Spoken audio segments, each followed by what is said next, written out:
Have you ever needed a border around the page?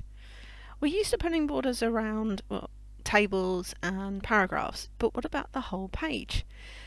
Did you know that it's actually pretty straightforward?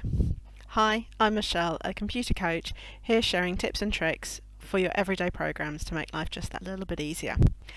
Here I am in Microsoft Word, big surprise there, right? And what I've got is a page where I've just got some text, but I kind of want to make it into sort of a flyer.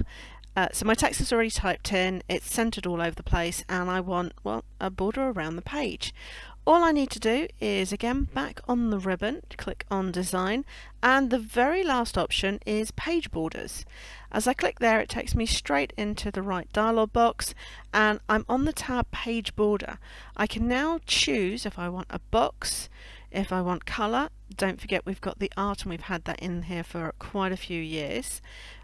So, trees for Christmas perhaps.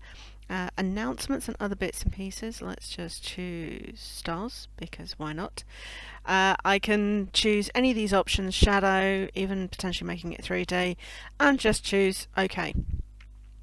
And that's it, I'm done. Now this is not editable in any other way, just for your information. If you do need to change it, you will need to go back into page borders and change it there. So let's say actually I don't want any art. Let's make that none. Let's make a different style. How about the zigzag? How about a double zigzag even? Let's set a colour up just to be a bit brighter. Let's do a purple. And again, say OK. I can't go into my headers and footers and edit this. It simply doesn't exist. It's only in page borders. Not something I appreciate you're going to use an awful lot, every day, but just on that odd occasion, it's useful to know that that command is there. Oh, let me add a really quick trick because I don't always remember that it's under design.